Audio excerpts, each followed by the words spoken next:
Okay, so today with Blue, we're working on his place command. He's panting a lot because he was just out playing a ton, and then I brought him right in for training.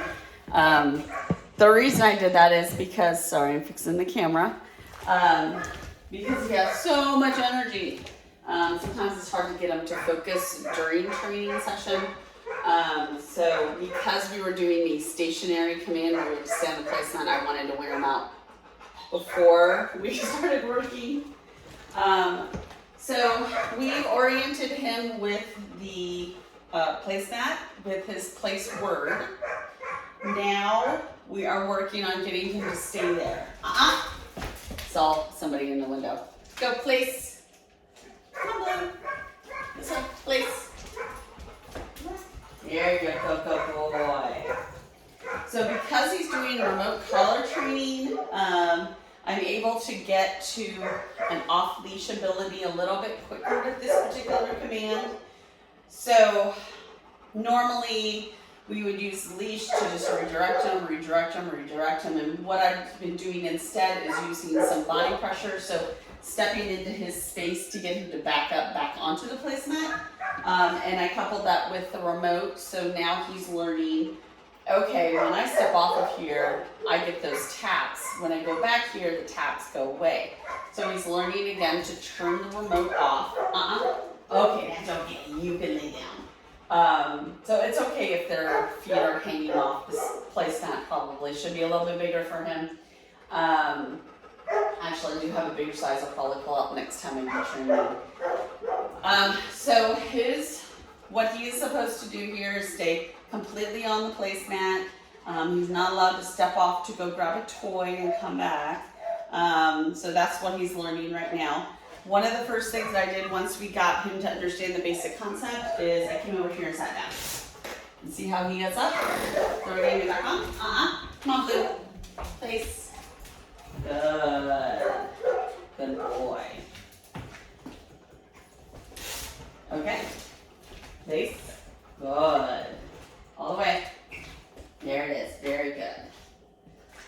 And what happens is when I sit down, the dog thinks, oh, she's done. I don't need to stay here anymore. So what I want him to learn is, doesn't matter what I'm doing, he needs to stay there. And so this really applies more for mealtime, or you're sitting with some friends on the couch and you don't want him kind of bugging everybody. Those are kind of the scenarios that I like to try to set up a little bit so he understands he's stiff. So now he's like, okay, I'm going to settle in. So when he does that, I give him a treat right now. Now, we aren't going to be doing these treats when you get home. You'll be able to give random treats, but you won't be giving treats for certain behaviors anymore. Because we're going to expect it. It's going to be part of his life, and we don't want to constantly having to give him treats to get him to do things. Hence, the remote being a wonderful tool in this sense. So right now, he's at 20 on the remote. Yesterday, I think I was closer to 30. So we are bringing those numbers down and trying to find some very comfortable low numbers for him. Because he's still trying to figure it out, I need it to be just a little bit higher so we make sure that he's feeling it. But we'll be able to, I think, get the numbers down a little bit. But 20 is actually pretty low. I can't feel anything below either 15 or 17. So it's a very light tap. It's not something that's going to spook him or freak him out. And it is just static that he's feeling. It isn't anything more. I put it on myself and on clients all the time. Hi, here we go. You want another treat? You lay down. Yeah. So what I'm going to do now is we're going to start, Blue, let's go. Place. Good. So he's also learning that me pointing to where I want him to go is where he needs to go. So now what I typically do is I start adding in other distractions. So I usually start with things that they like squeaky toys, tennis balls. Of course, we have some tennis balls sitting across the way. So I do a little squeakies. Oh wow, that squeaky doesn't work. I think this one might work. Where's the squeak? Oh my gosh, somebody broke all the squeakies. Okay, we'll get the big mamma jamma out. So this is my, dogs are not allowed to play with a squeaky toy. I know.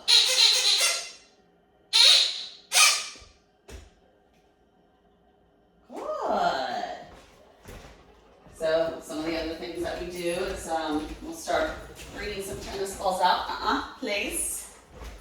Blue, place. Good. And what I'm doing to help him get back to his place, place. Blue. Blue. Place. Yes. Good boy.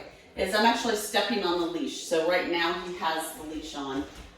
Since this is only the 3rd day of training, he needs to have that leash on. By next week, we'll either put a drag line on him for working on placement, or we won't have a leash on at all. So it will just depend on how well he's doing. So, oh, what is that? What is that? Blue, place. Good, that's a good boy. He's like, okay, I'll settle it. I'll settle in. So this is just an example of what we've started to do with him with his placemat command. Of course, we've worked on sit, wait, walking, all of the good stuff that you've already seen in some of the videos. So we've got this command. We still have come to introduce, as well as down. So we're almost through all the commands. He's been introduced to everything except for those two. So probably tomorrow and Friday we'll get those two introduced, and I'll at least get a video for you for the basics for those. And then we're just going to start really working that remote, getting him to work a little bit more off leash and listen better. He's doing much better with the jumping. He jumped on me a couple times, but it was pretty much during playtime, and I didn't have his remote on, which was my fault. I should have had his remote on before I took him out to play. But a couple offs kind of gave him the message, okay, I'm not supposed to do this. So hopefully by the time he comes home, he won't be jumping at all. But if he is, a lot of times it's just you enforcing that off. A couple times for him to be like, okay, I can't do it with you guys either.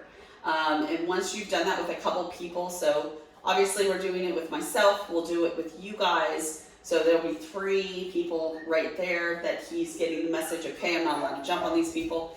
Once we get beyond that main group and we correct jumping on a couple other people, you should really see a drastic improvement on the jumping, to the point where hopefully he won't be jumping at all. So that's really what we need to do. So he knows for me, he's not allowed to jump on me. He will know for you guys not to jump on you. But we need to expand that group of people he's not allowed to jump on to everybody. And once we do that, that's when you'll really see a big difference. Now, if I have people over and have him out and I'm able to correct it with them, I will do that. I don't know if that will happen during these training sessions. It may just be me. It just depends on if I have friends that might come over or clients that want to help out with training. So sometimes that happens. But other than that, Blue is actually doing a really good job. Honestly, his biggest problem is barking in the kennel. I do believe a lot of that has to do with the dog that's in with him. Well, we've got multiple dogs in there right now. But we have one that has been a little bit more anxious and barking a lot more, and he's kind of been playing into that.